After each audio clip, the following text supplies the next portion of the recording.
Everyone, आज हम लोग किसी पदार्थ का अणु सूत्र ज्ञात करना सीखेंगे। अणु सूत्र ज्ञात करने की कई विधियां हैं, उनमें से एक है संयोजकता विनिमय विधि।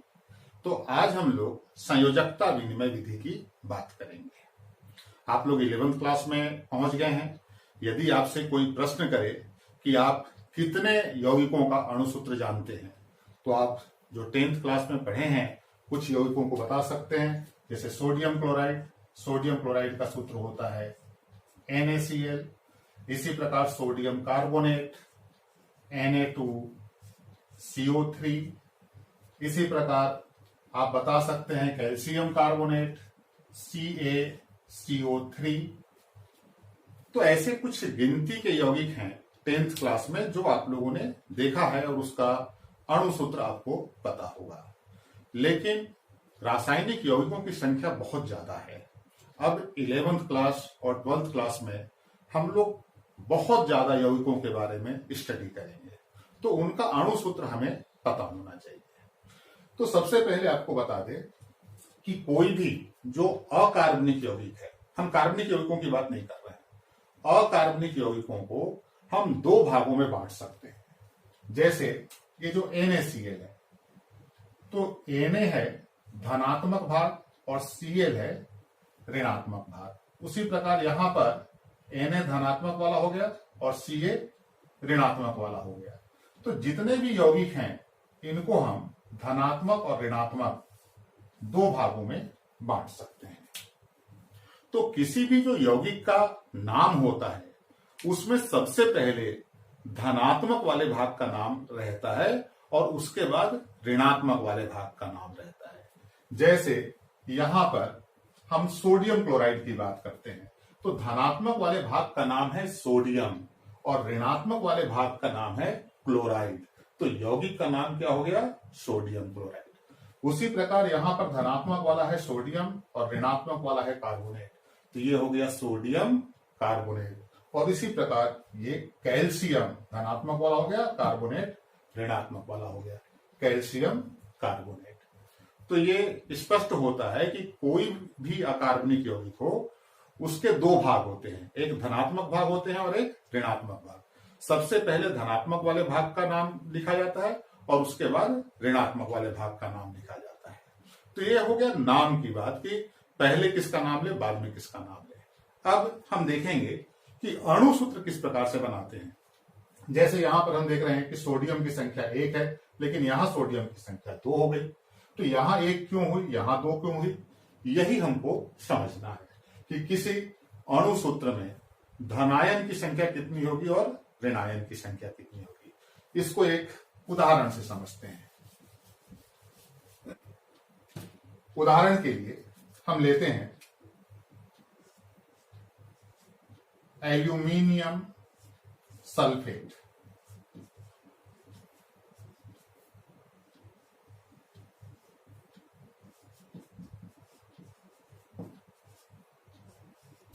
तो एल्यूमिनियम सल्फेट में एल्यूमिनियम हो गया धन वाला भाग और सल्फेट हो गया ऋण वाला भाग। तो यहां पर एल्यूमिनियम आयन का सूत्र आपको याद होना चाहिए।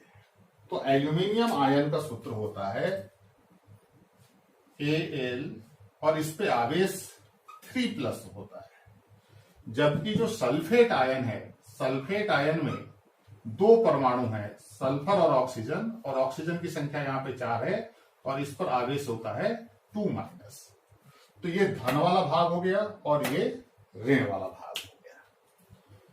तो यौगिक का अणु सूत्र लिखने का जो तरीका है उसमें सबसे पहले हम धन वाले भाग को लिखते हैं, केवल सूत्र लिखेंगे, आवेश नहीं लिखेंगे। तो एल्यूमिनियम है धन वाला भाग, तो यहां पर हम लिखेंगे एल्यूमिनियम और थोड़ा सा गैप दे करके ऋण वाला भाग लिख लेंगे, ये हो गया SO4। तो पहले धन वाले का सूत्र लिखिए, फिर ऋण वाले का सूत्र लिखिए, दोनों के बीच में थोड़ा सा गैप दीजिए। अब यहां पर इस अणु सूत्र में एल्यूमिनियम की संख्या कितनी होगी और सल्फेट की संख्या कितनी होगी, इसका निर्धारण करना है। तो इसका निर्धारण धनायन और ऋणायन की संयोजकता अदली बदली करके करते हैं।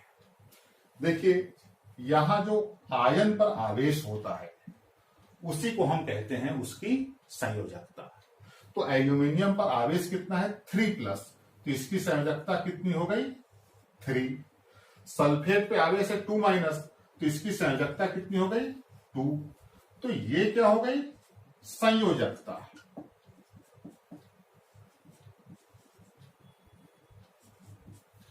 अब हम जो धनायन और ऋणायन की संख्या का निर्धारण करते हैं उसमें संयोजकता की अदली बदली कर देते हैं। अर्थात धनायन की संख्या कितनी होगी जितनी ऋणायन की संयोजकता, और ऋणायन की संख्या कितनी होगी जितनी धनायन की संख्या।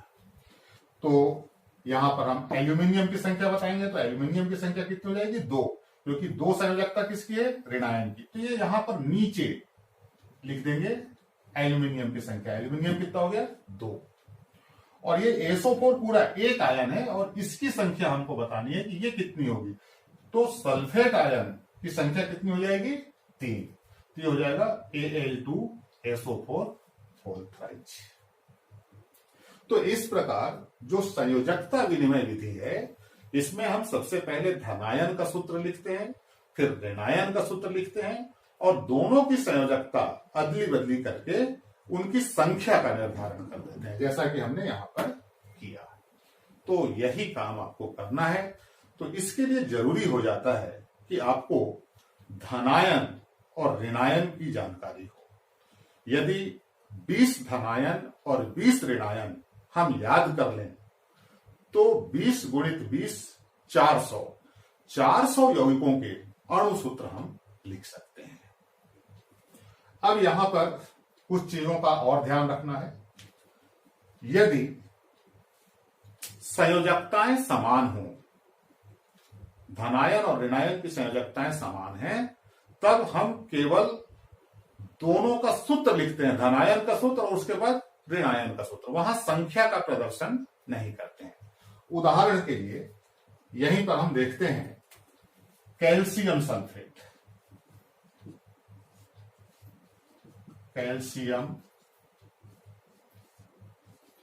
सल्फेट। तो कैल्शियम सल्फेट में धनायन है कैल्शियम, इस पे आवेश होता है 2+, और सल्फेट हमने यहां लिखा हुआ है SO4 2-। तो यहां देखिए दोनों की संयोजकता समान है, कैल्शियम की संयोजकता भी 2 है और सल्फेट की संयोजकता भी 2 है।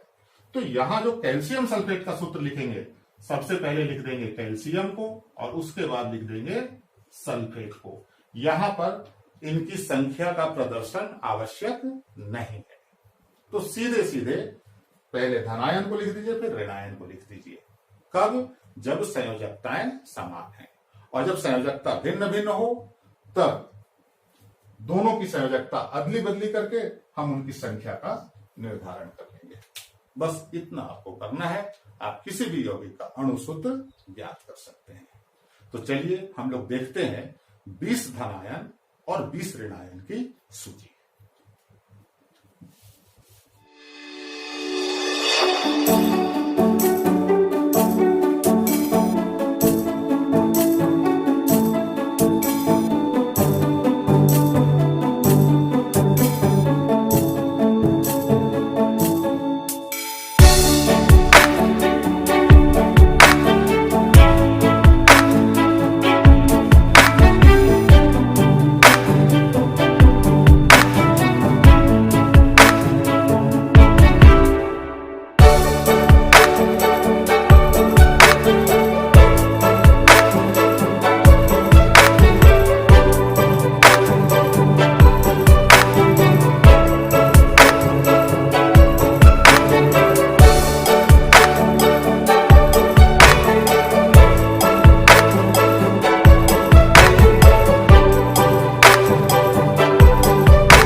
अभी जो हम लोगों ने संयोजकता विनिमय विधि देखा, इसमें कुछ अपवाद हैं।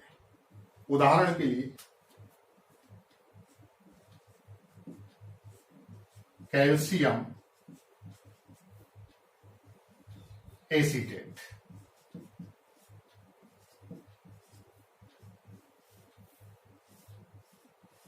कैल्शियम एसीटेट में कैल्शियम आयन होता है Ca2+, और अभी हम लोगों ने लिस्ट में देखा है एसीटेट आयन है CH3COO-।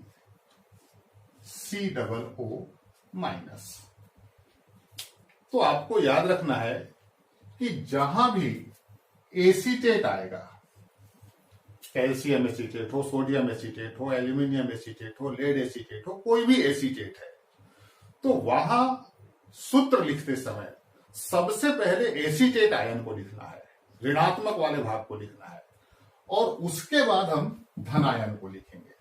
तो बाकी नियम वही है, संयोजकता तो अदली बदली करनी है, लेकिन सूत्र लिखते समय अभी तक हम लोगों ने धनायन को पहले लिखा था, ऋणायन को बाद में लिखा था।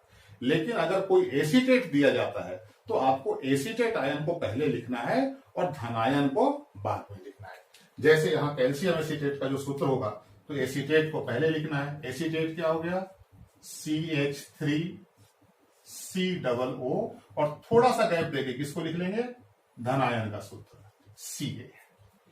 अब इनकी संख्या, एसीटेट कितना होगा और कैल्शियम कितना होगा, तो हमें पता है एसीटेट की संयोजकता कितनी हो गई? 1, और कैल्शियम की संयोजकता कितनी हो गई? 2। तो ये जो 2 है ये किसकी संख्या को प्रदर्शित करेगा? एसीटेट की। और ये जो 1 है ये किसकी संख्या को प्रदर्शित करेगा? कैल्शियम की। तो इस प्रकार दोनों की संयोजकता अदली बदली कर देंगे। तो अब एसीटेट ये पूरा ब्रैकेट में लिखेंगे, क्योंकि यहां से लेके यहां तक पूरा एसीटेट है, और एसीटेट की संख्या कितनी हो गई? 2, तो यहां लिख दिया 2। और कैल्शियम कितना है? एसीटेट की संयोजकता 1 है, तो ये 1 किसकी संख्या हो जाएगी? कैल्शियम की। तो इसको लिखना आवश्यक नहीं है। तो जिस प्रकार से कैल्शियम एसीटेट है उसी प्रकार से सोडियम एसीटेट होता है, CH3COO-Na। अब हमें पता है कि सोडियम की संयोजकता कितनी होती है? 1। एसीटेट की संयोजकता कितनी होती है? 1। तो यहां पर हम संख्या का प्रदर्शन नहीं करेंगे। तो बहुत ही सिंपल है, आप किसी भी यौगिक का अणु सूत्र ज्ञात कर सकते हैं। अभी जो हम लोगों ने लिस्ट देखा 20 धनायन और 20 ऋणायन का, इसमें आप कोई भी एक धनायन पकड़ लीजिए और उस धनायन को मैच कीजिए वो 20 ऋणायन के साथ, तो 20 अलग अलग यौगिकों के सूत्र आपको पता चल जाएंगे। तो इस प्रकार 20 धनायन है तो 20 × 20 टोटल कितने हो जाएंगे? 400। तो 400 यौगिकों के नाम आप बिल्कुल 2 सेकंड में बता सकते हैं कि क्या होगा। कब? यदि आपको धनायन और ऋणायन याद है। तो 20 धनायन और 20 ऋणायन याद करना कोई बहुत बड़ी बात नहीं है। आप उसको याद कीजिए और घर में आप यौगिकों के अणु सूत्र बना करके देखिए। तो आज के लिए इतना ही, बाकी अगले वीडियो